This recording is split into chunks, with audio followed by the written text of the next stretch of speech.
Welcome to World War 3.0, Chaos, Control, and the Battle for the Net. This morning started for me in January on a snowy day when I got an email from my editor at Vanity Fair. He had read a story in the New York Times about Hollywood moguls being doxxed in the run-up to the SOPA, PIPA craziness. So I jumped on a train and I went down to Washington, D.C. I didn't know much about this stuff at all, much about these bills, much about the conflicts that are brewing over control of the net. But I started going around Washington listening to people. And over the course of that week and the next week, and that was the pivotal week when everything went down with Wikipedia, with Google, I went from talking to a bunch of people on the Hill who really felt like they kind of knew what was going on to a bunch of people who resembled nothing so much as trauma victims. It was like they'd been hit by a train. And it was a very unusual opportunity to talk to lawmakers and their aides who were in a posture of humility and truly trying to figure out what the heck was going on. I called a number of the people who are sitting here to ask them for advice about how to write the story. And it quickly became clear to me that whatever was going on with SOPA and PIPA couldn't be understood without taking a longer view, without trying to see it in the big picture. And when I tried to do that, I tried to break it all down into the simplest possible true story I could tell. I wanted it to be something that a kid could understand. And I found that when I asked the people who knew the most about this, that they couldn't tell it as a simple story, because they were so far inside it. I think one of the things that happens in the community of people who, the sort of people who come to DefCon, is that you forget how people outside, how little they understand about what you know. That leads to sometimes great expertise at tactical and short-term thinking, and some difficulties with strategic and long-term thinking. I hoped that the story I was working on, and I hope that the panel discussion we're going to have this morning can help nudge things more in the direction of strategy and long-term thinking. In a conversation with Vince Cerf, I realized, had a sort of light bulb moment, that most of the problems with the net could be broken down into four categories: 2 P's and 2 S's. Privacy, piracy and intellectual property, security, and sovereignty.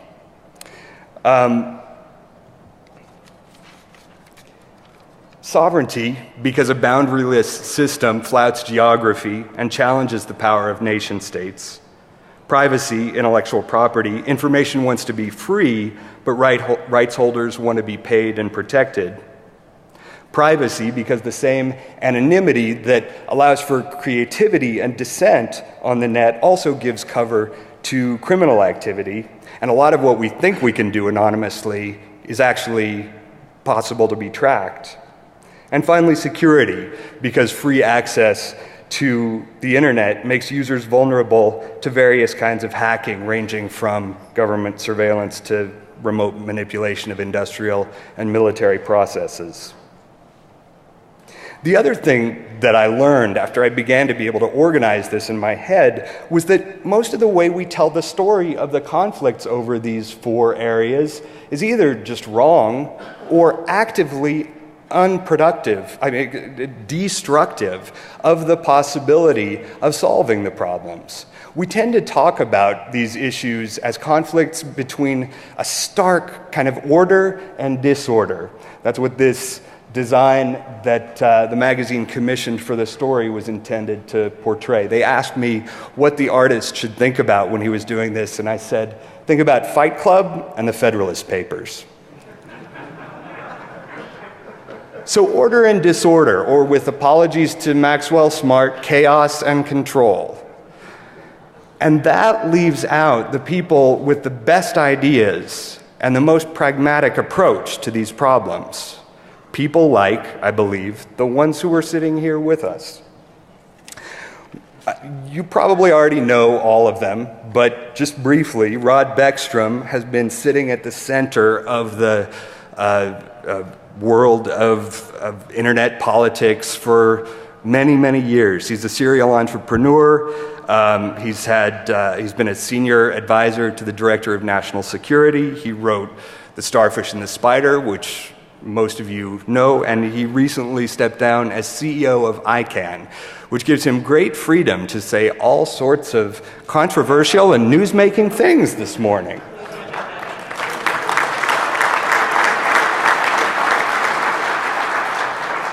We have the ghost of Jeff Moss, who will manifest very soon. We have Dan Kaminsky, global expert on the DNS, among many other distinctions. And Josh Corman from Akamai, who also, in his off hours, writes one of the best blogs, best analyses of any kind of anonymous that you can find out there. The blog is called Cognitive Dissonance, and he does that with Brian Martin.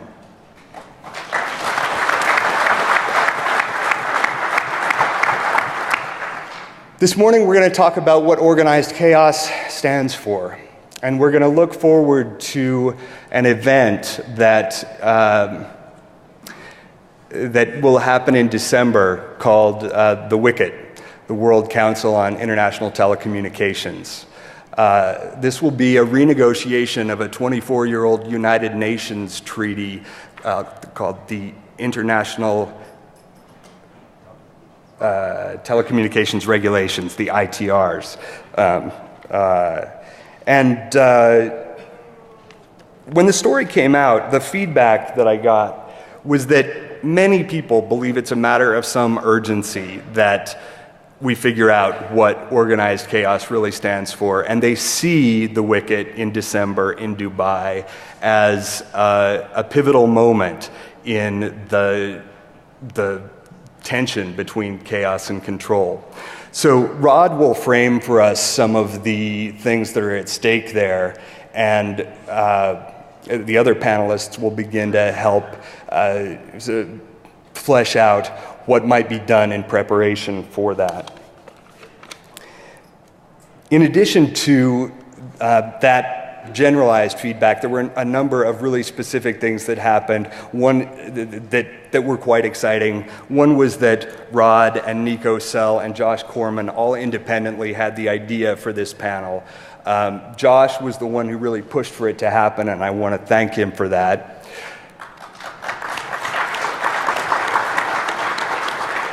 And Gordon Smith, who is a former Deputy Foreign Minister of Canada, as well as a former ambassador to both the EU and NATO, reached out and said that he wants to organize a conference about the concept of organized chaos with an eye to the WICET.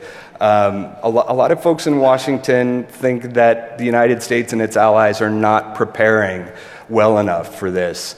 Gordon is putting some serious resources into developing that conversation. I'd like him to stand really quickly. He came in this morning so he could listen and so that he could talk to those of you who have ideas about what ought to happen going forward. So with that, having gone over time, I am going to sit down, turn it over to these folks, and then we'll talk amongst ourselves, and at the end, take a few questions from you. Thank you.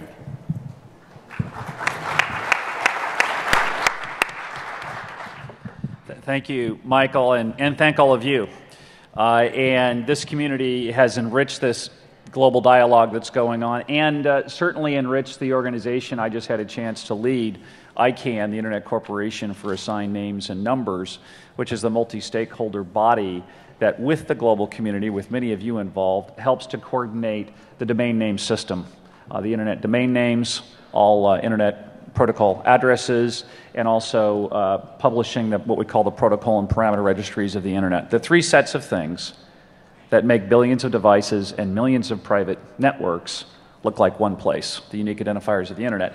And this community gave us some amazing talent. The Dark Tangent, who remains very dark in this room right now, joined us as Chief Security Officer about a year ago, which was a tremendous uplifting to our security, to the security activities at ICANN, and we're very grateful for that. And Whit Diffie, the renowned cryptographer, also joined us as Vice President of Information Assurance. So we really have benefited from your involvement by giving us those amazing people and through your participation in this process. I'd like to kind of lift this thing up to a very high level, and then we'll probably jump down. I also want to explain, you know, I've worn a lot of different hats in my career. I've been a Silicon Valley CEO and investor for a couple of decades, for a while. Then I worked for the U.S. national government, and then I ran a global institution.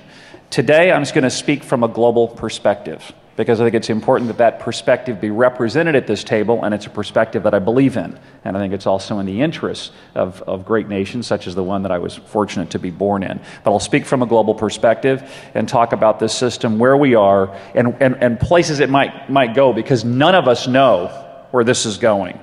We're going through the most radical transformation in geopolitical power structures in our lives in this room. There are some people in this room who were alive when the last massive transformation happened, which was in the late 1940s, immediately following World War II. And so actually I want to start at that extremely high level and talk about three types of institutions that are engaged in what's going on, and what some people view as a very epic battle in geopolitics, and other people might view as a phase change in physics, where everything's changing. And those three structures are, number one, the nation state. And when was the nation state created? In the Treaty of Westphalia in the 1630s, following on the 30 Years' War, which had ripped Europe apart. And it was created as a structure that could then go into bilateral agreements and multilateral agreements to try to secure some peace in Europe. That was evolution one of the nation state, the creation of the nation state. Evolution number two of the nation state came with the Age of Reason and Enlightenment and the revolutions, and it led to representative constitutional governments, democracies and others. That's the second phase, and that started in the 18th century largely and has continued to the present day. But the third big change was after World War II, and specifically as a result of the invention of a new technology called the nuclear bomb. And the nuclear bomb changed the reality of warfare and what the impact and what the outcome could be. And the world was horrified not just by the prospects of two horrible world wars, but what might happen next with nuclear weapons that could potentially wipe out the species. That concern, that fear, that technology led to the creation of intergovernmental organizations on a broad basis in this world, specifically the United Nations, whose mission was to create peace and stability in the world. And by the way, I think that institution plays an extremely important role in peacekeeping in the world, which is a very difficult job, and it actually does it pretty well. But the United Nations was created, and an entire set of bodies underneath it with true granted powers from other nation states. So that's the third evolution of the nation state. And where are we now? We're on the cusp of the fourth. And no one's defined this next structure. No one's defined, and we in this room and the citizens of the world get to help figure out and design what do we do with the nation state model. This will not be the end of the nation state, I predict. It will be a very, very significant evolution. And that evolution is driven by what? Not the nuclear bomb, by the internet. The internet and ubiquitous connectivity, communications, and information dispersion all over the planet. So what we're really talking about today is the interplay of nation states, intergovernmental organizations, and a new species of organizations that came out of, in large measure, out of the internet itself, multi-stakeholder governance structures. So when the internet was created as this collaborative research effort by Vint Cerf, Bob Kahn, and others, they developed it in a way, as you know, because many of you have probably written RFCs and contributed to RFCs at in the IETF, but in a collaborative fashion, in a very loosely coupled fashion, in a very dynamic, organic set of bodies and institutions that led to IETF Internet Society, or ISOC, ICANN, World Wide Web Consortium, or W3C, and the regional internet registries, and these bodies all over the world of technical experts and legal experts, business experts, who engage in defining the standards for the internet through the ITF, and then through governing the internet, the domain name system, for example, through ICANN. So that's what we're talking. So that's kind of the game table is, how are those three going to interact? And that's the global dialogue that's happening, and that's why WCIT is important in December of this year. And some people are very concerned about the threat that the primacy of the multi-stakeholder model, which includes governments, and must include governments because they're important stakeholders and they have a very important role in our society, that could be lost and shifted to an intergovernmental structure such as the ITU. And so where does that balance come out? That's what this discussion is globally that's going on, and that's why every one of you in this room are important as participants in that conversation. I'd like to try to summarize and simplify in one sense where I think we want to get or where we want to stay, because and I think it can be very simply described as anyone in the world should be able to communicate with anyone else in the world at any time and any place. And to do that, you've got to have point-to-point connectivity of the internet, and the internet has to be unified. All right? But if that's possible, if anyone could talk to anyone, anywhere, anytime, then that's a vision of what we want to protect and hold. And it gets violated when the internet's fractured and balkanized. Now, I think there's a set of principles then that we can look at, simple principles, 5, for leading where we want to get to through these discussions. Number 1 is the internet should be open and unified and remain that way. Secondly, the internet must be global and its governance structures. Thirdly, it should be as neutral as possible, because it needs to be that to accomplish those other two. Fourth is that it should be governed by transparent and open multi-stakeholder processes with meaningful government involvement. Finally, there should be minimal regulation. And if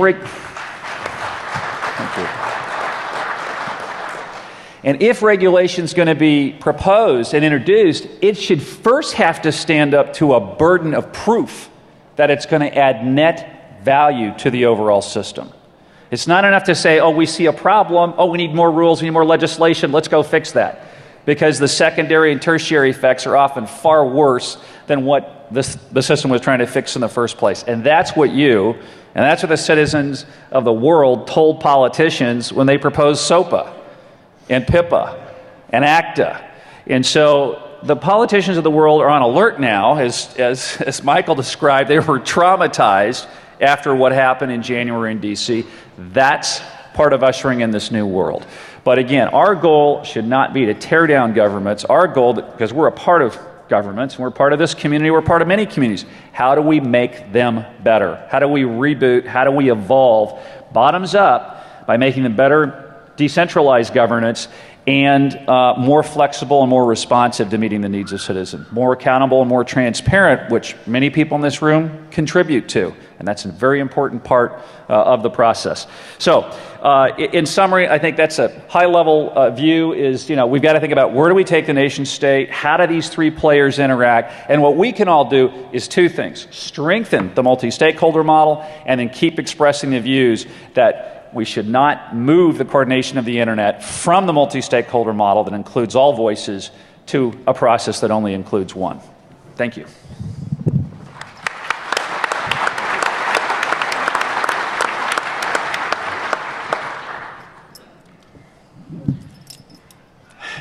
Hey everyone, I'm Dan Kaminsky. I sling packets.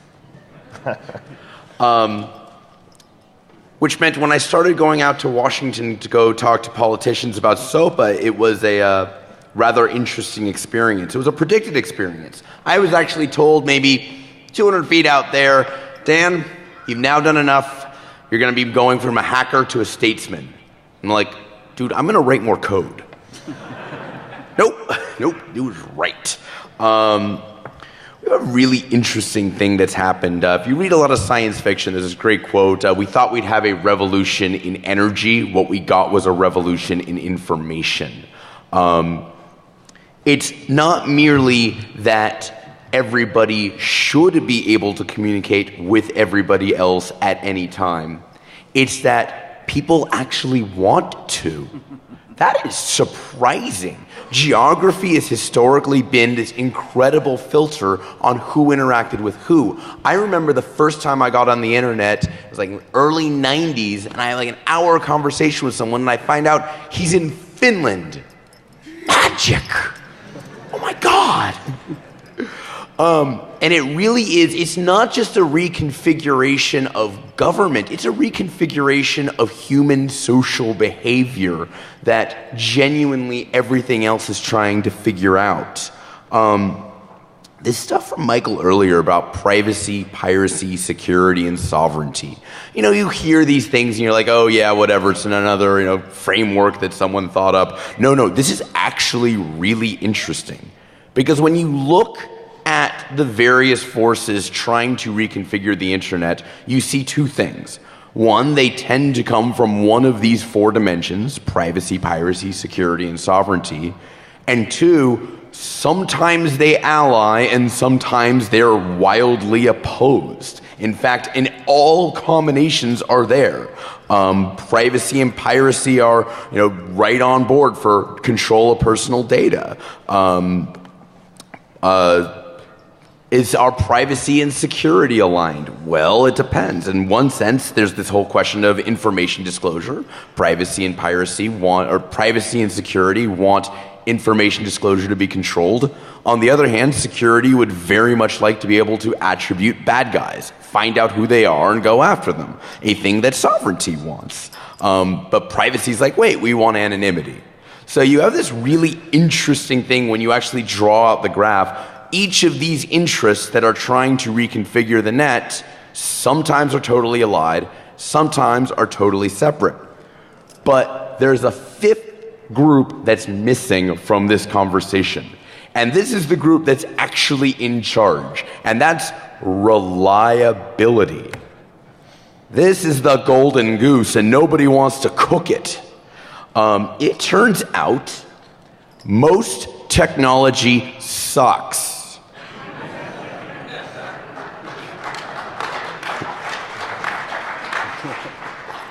What we're doing now has some problems.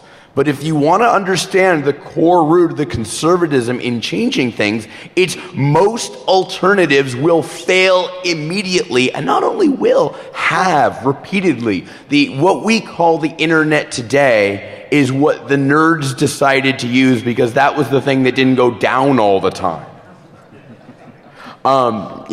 We see these corpses of technology. Minitel finally got shut down. Minitel should have been the internet. France was decades ahead of where we were, but it was this massively centralized system, and it just could never grow. You just see this. I think the best example of technology that still to this day doesn't work. My God, consumer electronics is a nightmare. Have you ever tried to use the same remote control to go to someone's house and use their entertainment system? I can't figure it out. So this is kind of the underlying crux. We've got a system now that is mostly optimized for moving pictures of cats.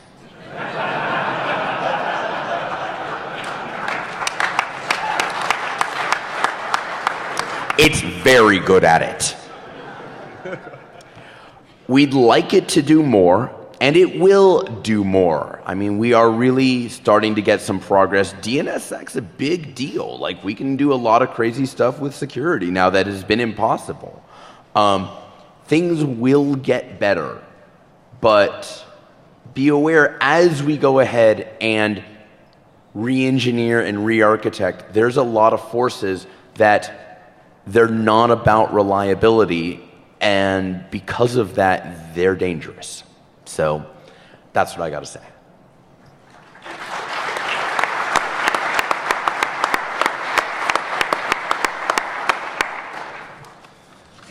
I guess it's my turn. So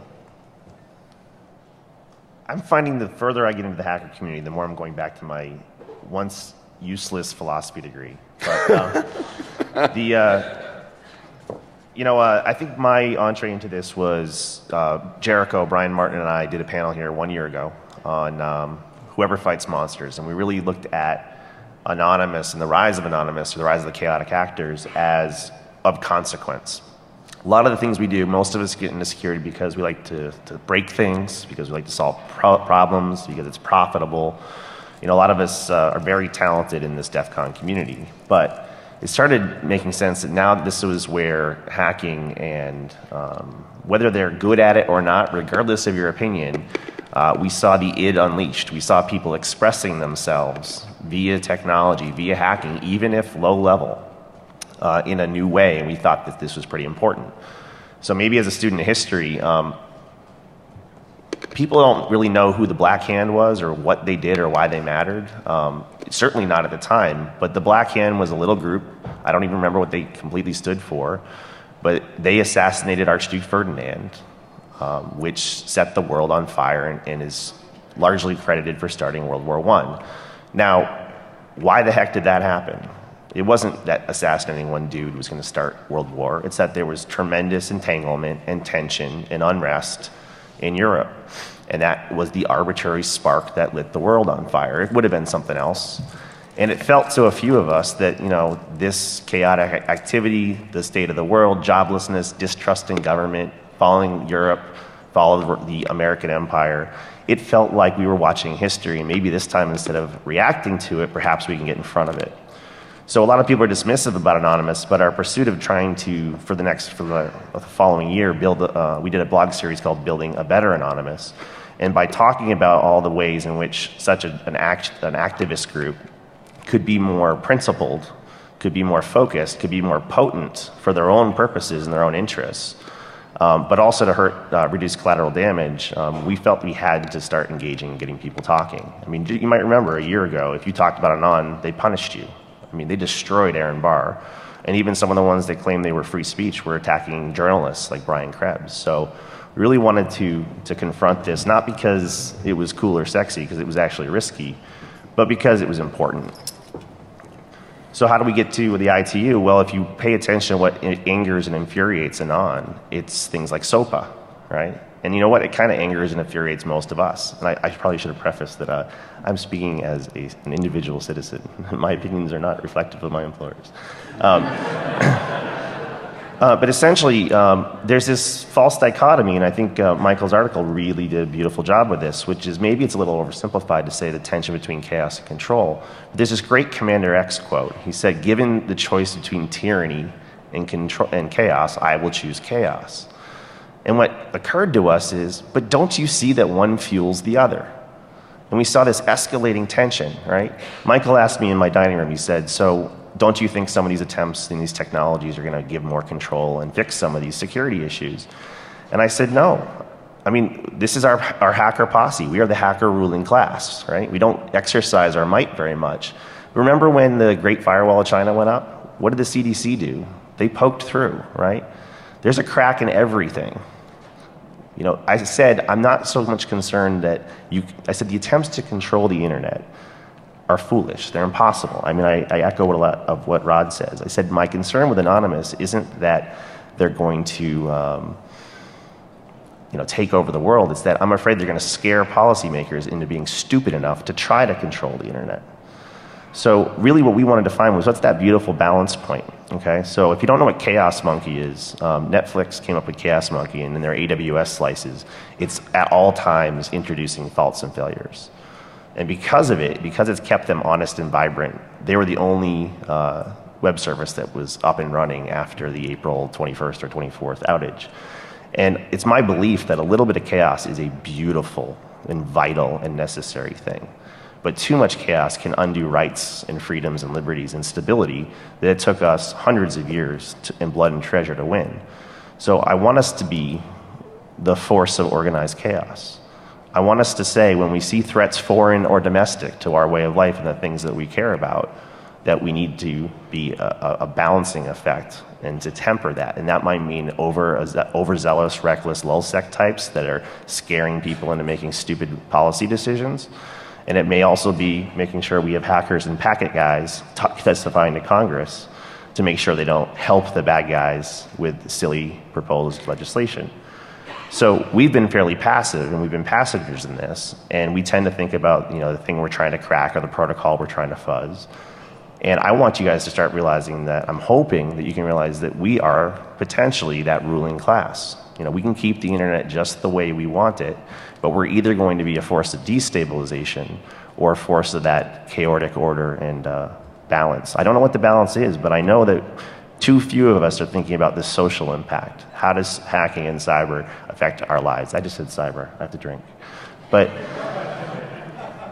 so anyhow, I don't want to see that black hand moment. And we think that that flashpoint, Michael asserts pretty compellingly that this flashpoint, this inflection point could be the ITU moves in December. And we haven't even told you what those are.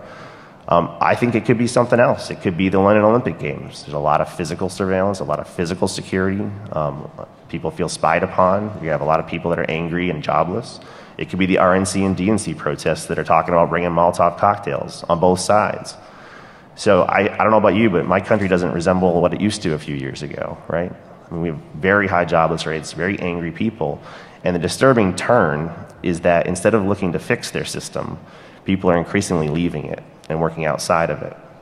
And when you feel disenfranchised and disempowered, in lieu of a better organized alternative, what we have is what you've seen with Occupy, with LulzSec, with Anon.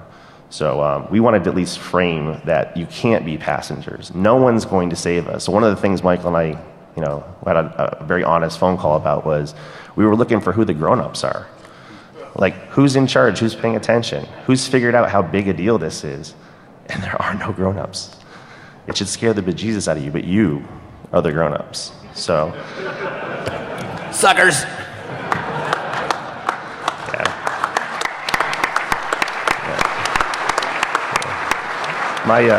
My closing thought to you is, I'm a huge Spider-Man fan, but and Michael will attest, there is a life-size Spider-Man statue in my foyer. But that Uncle Ben quote, with great power comes great responsibility. And I think the new A-bomb is the sorcery that we do, right? We have that power, but we've been reluctant to use it. Just like a good samurai, you only take your sword out when necessary and to deliver a killing blow. And what you see is if Anon is an early manifestation of less responsible, less thoughtful use of that power. So let me tweak what Uncle Ben and Stan Lee said. With great power comes great responsibility. I see a rise in personal power without the commensurate wisdom, humility, compassion, or restraint to use it responsibly. And that's the role we have to play. That's all I gotta say. Thanks.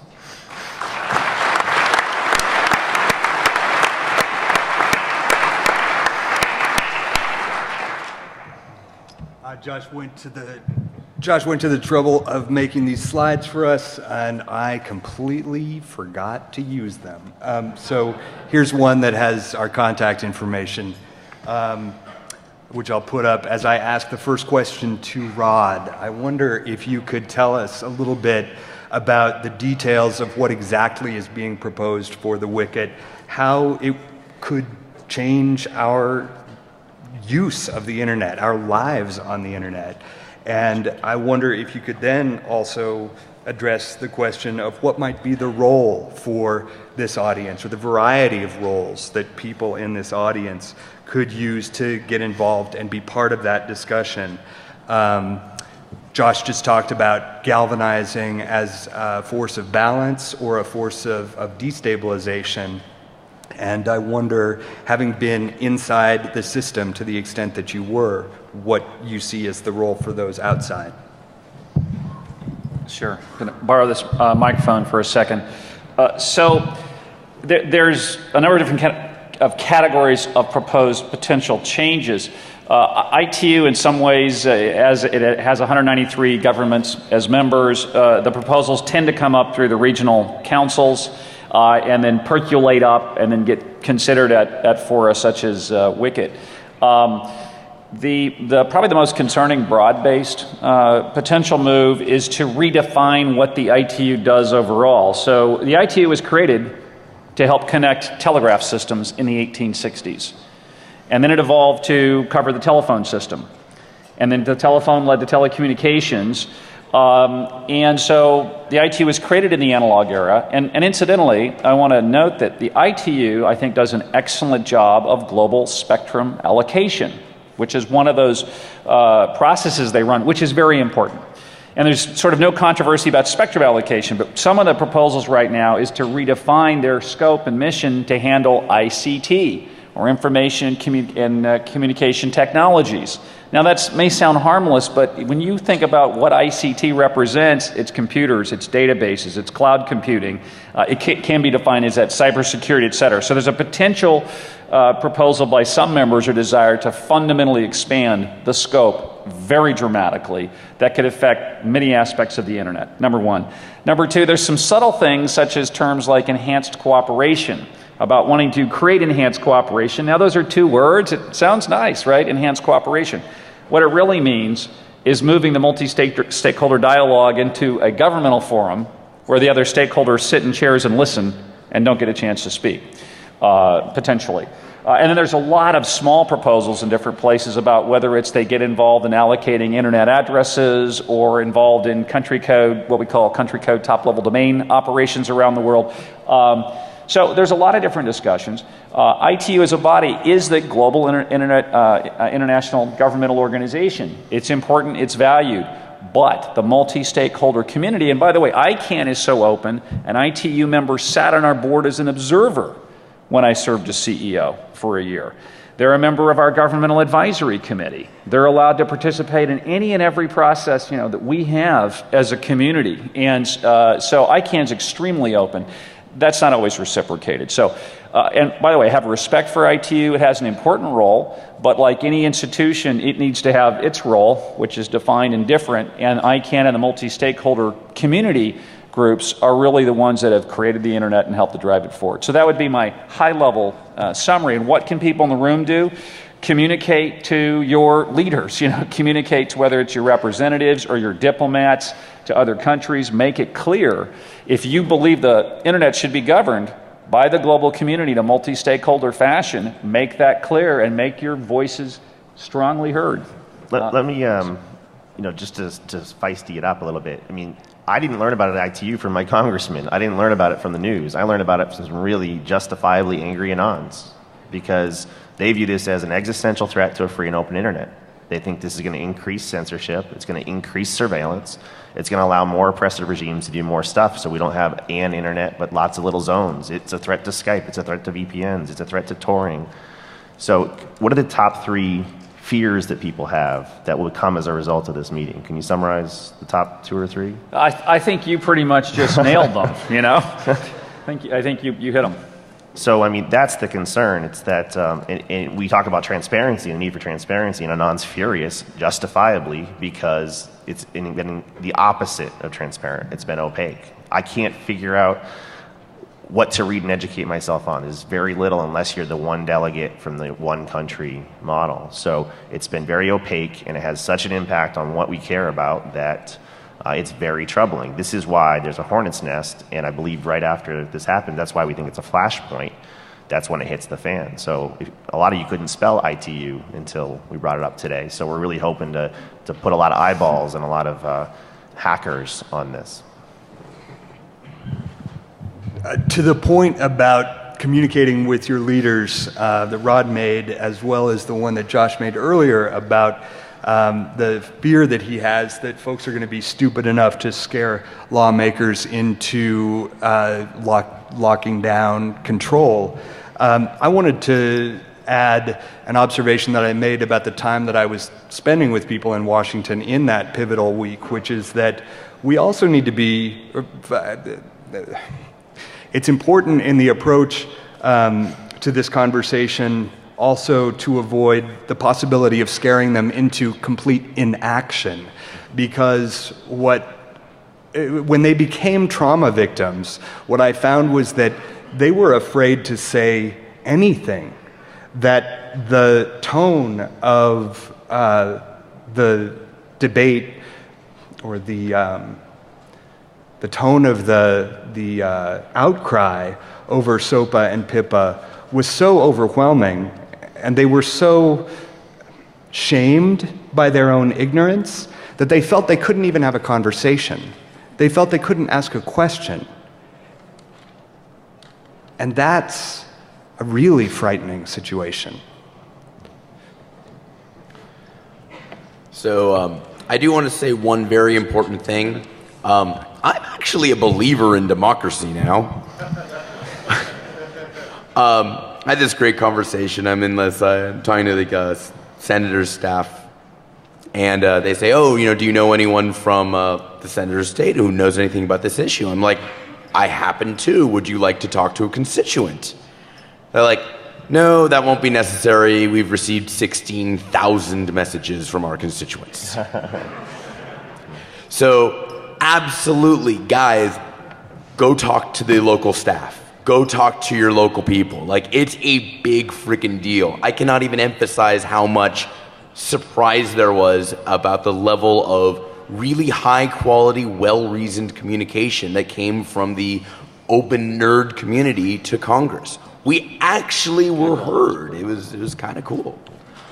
I just want to build on that and say, in fact, Dan did a superlative job, among others, Vince Cerf, many other people, of going to the Hill early this year, many times in the past, but going and sitting down with our political leaders and representatives, educating them on what happens when you try to change these policy frameworks and you don't respect the technology, the underlying technology. Yeah. And so there's an ongoing education process that's necessary that all of us in the room with so many technical capabilities can contribute to, and worldwide. And that's important. We shouldn't assume that politicians and leaders that have to deal with such a huge range of issues are going to understand how the DNS works, or what DNS filtering does and how it damages the unity of the internet. So there's a lot of education needed. Dan did a superb job, and we hope to see a lot more of that.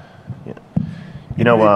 I've had a lot of good, rich interactions with some of the really moral anons, the ones that are really doing this not to just have angst and anger, but to try to work and contribute to the system. And one of the sentiments that keeps coming up, I have a couple DMs and tweets here, but some of this comes from a total loss of faith in the system, right? They think the private sector's corrupt, the government's corrupt, they're ineffective, they're out of touch. So this was a natural emergent property, right? So again, if you want to call anon skids and whatnot, that's interesting, but it's a natural emergent property, and some of them really are trying to do some really good things. Some of them are like the Joker, we saw a lot of really aggressive and nasty stuff, but what that says here is, we have to forge new forms of participation. And if that's really why we try to get them engaged in a dialogue in this Building a Better Anonymous series, and it's not like I wanted to waste a year of my life with Jericho because he's a rabid squirrel. But it's that, by talking this out, I look at things like the ITU or things that follow it. Maybe we vote down SOPA because it's, ridiculous, but something's going to pass at some point.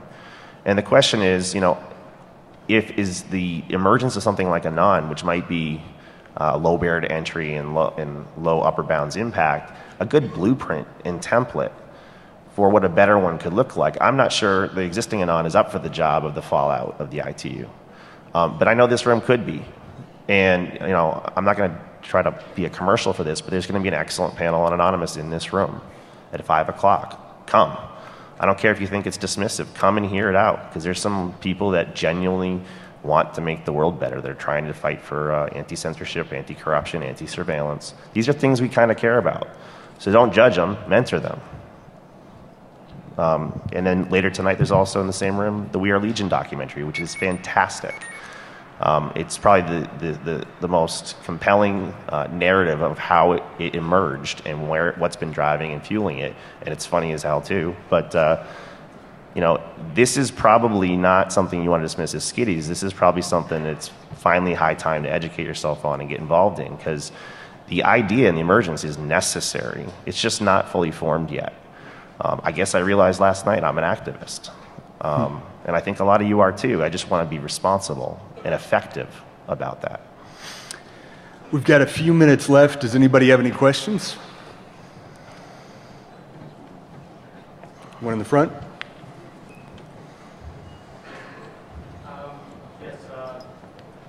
Here. Come here. Come here.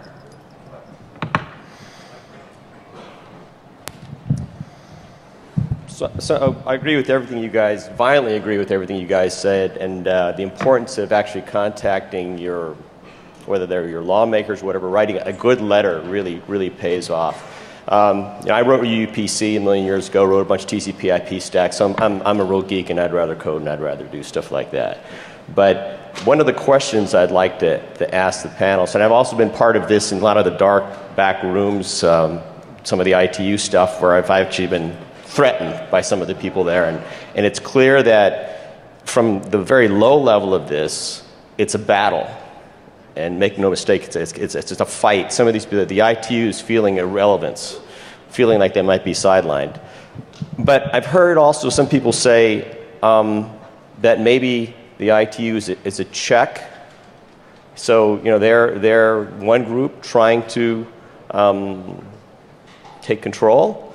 And the existing systems are what has worked for a long time. And so, what do you guys have to say to the idea that it's always good to have something like the ITU or somebody out there that's keeping us all honest in a sense? So I'm not a pro-ITU guy by any means, but there's an idea that there is both kind of this give and take. Thanks. Okay, I don't want to Kanye West real quick here, but I'm going to make you guys really happy. We're not going to clear this room, so please feel free to stay in here. Problem is fixed, and enjoy.